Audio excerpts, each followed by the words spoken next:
Hello again, I'm Tripp Rogers, and this is Tripp's Take. Well, over the years, I am sure you've heard me wax poetically about WAWA. That is a convenience store that has a cult following. They sprung up, they began in Pennsylvania.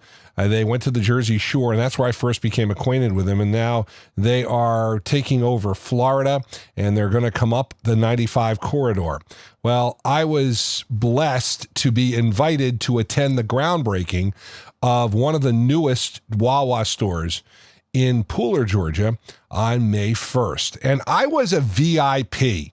And you'll notice the shirt because I got that for attending.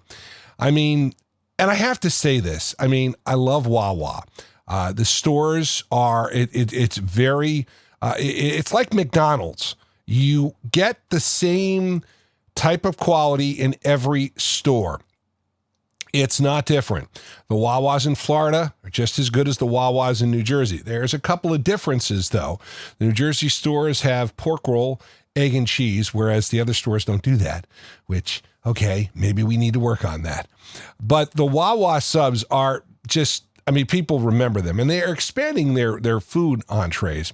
So I am really excited because, I used to drive 2 hours to Jacksonville so I could go to WAWA. And the other part of it is I told somebody, I've got 95 scouted out, so I know where the last WAWA is when I'm coming south, or the first WAWA stop is in Virginia, where I can go.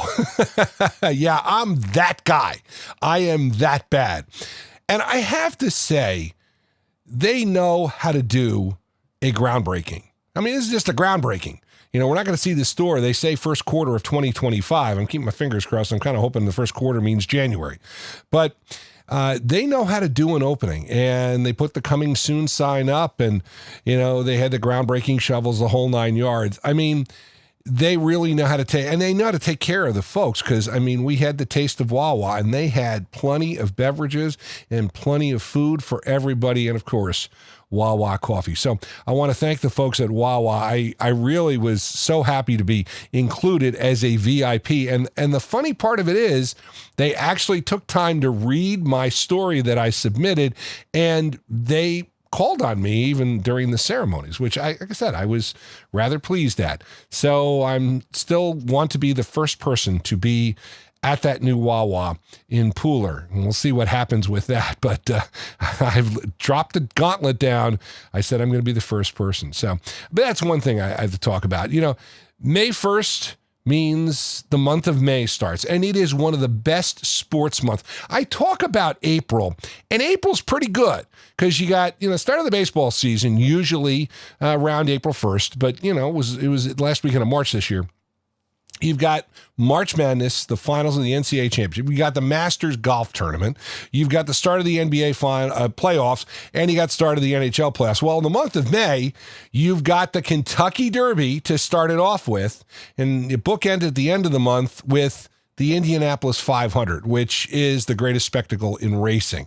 It really is. Although the Daytona 500 is cool. On my bucket list, I have wanted to attend the Indy 500. Actually, my goal as a broadcaster, starting out many years ago, I wanted to do the Indy 500 on radio.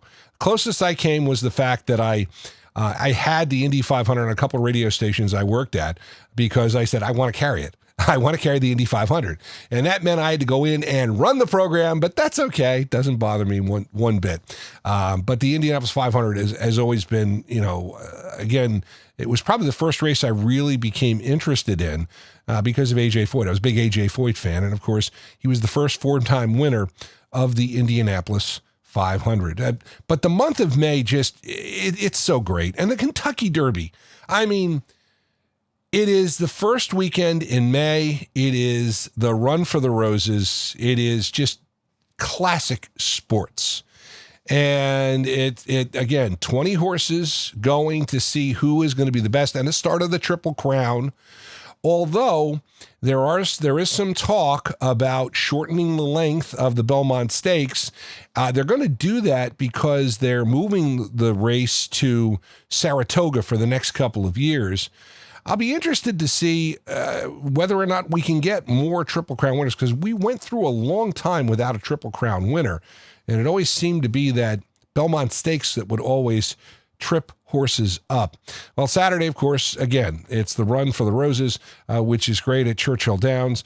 Speaking of the NBA playoffs, boy, they have been great entertainment so far. I mean, you have some really, really good games. You've got some good teams. LeBron gets knocked out in the first round, and the question is, will LeBron be back with the Lakers? Lakers have said, we'll draft Bronny, and that means LeBron and his son can play together. But LeBron, may be thinking he's reaching towards the end of his career. I mean, let's be realistic. He's been playing in the NBA. It's hard to think about a time that LeBron James was not playing in the NBA. I really say that now because he's been the man for so long. But there are certain things about LeBron James that I dislike. And one of them is, he tends to go, and in the NBA, all you need is a couple of good players and you could have yourself a championship team. And that's the thing I don't like about LeBron.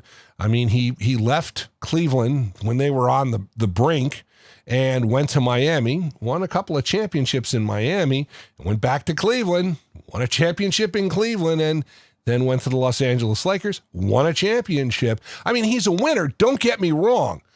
And he's a great player, probably one of the best in NBA history.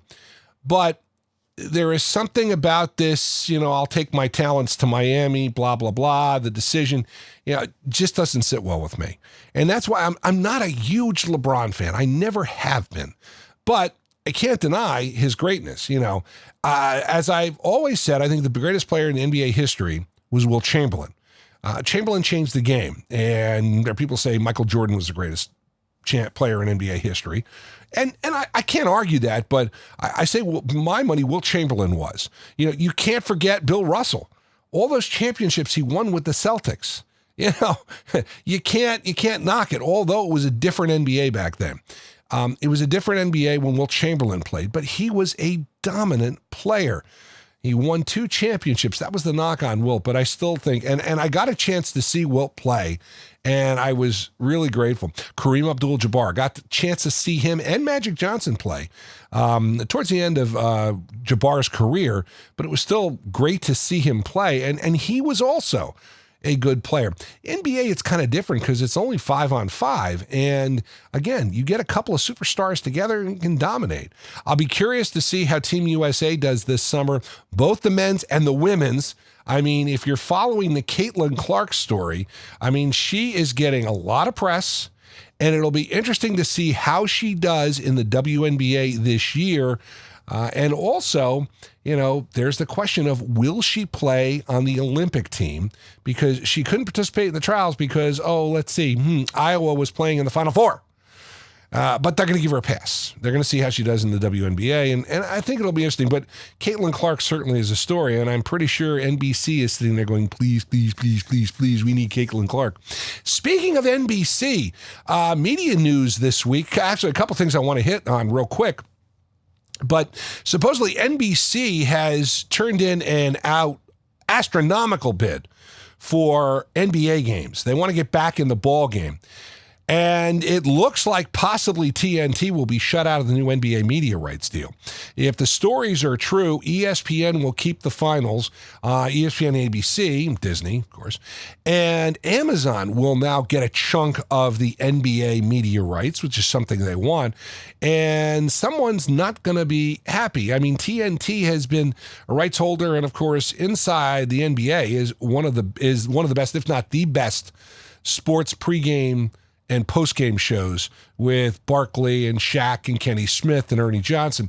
But it looks like they might get shut out of the new rights deal, and that means it will be all over for that group. That is something that we will remain to see. NFL broadcast news this week. Phil Simms and Boomer Esiason out on the NFL Today for CBS. Matt Ryan will replace them on the desk. And also Jason Kelsey, now going to go to ESPN. He will be one of the hosts for the pre- and post-game of Monday Night Football. And, what can you say? Phil Simms has been there for a long time and been a trooper.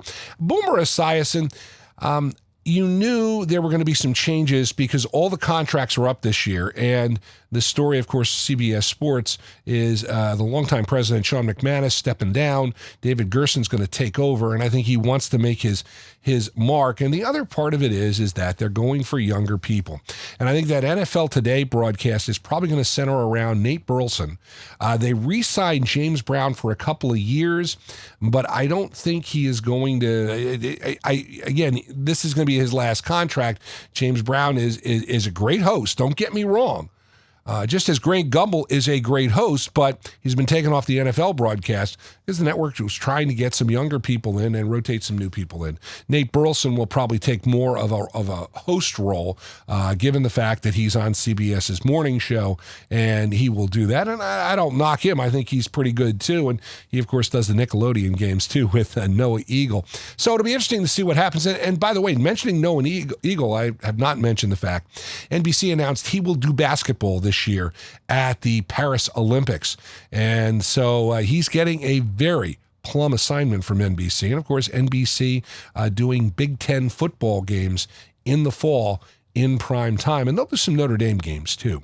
So that is Tripp's Take for May the 2nd, 2024. I'd love to hear your comments and questions. Please feel free to email me, trippstake@gmail.com. Fantasy football players, we're now into May, and we're getting closer to the start of training camp, and we just had the draft. Mike Scheck and I had a podcast talking about the off-season. You can check it out, The Fantasy Sultans, on Spotify for podcasters, Apple, and YouTube. Just search for the Fantasy Sultans. Like the music of the 60s, 70s, and 80s, give a listen to WTRSradio.com. Join me again next week. For now, I'm Tripp Rogers. Thanks for joining me. Make it a great one.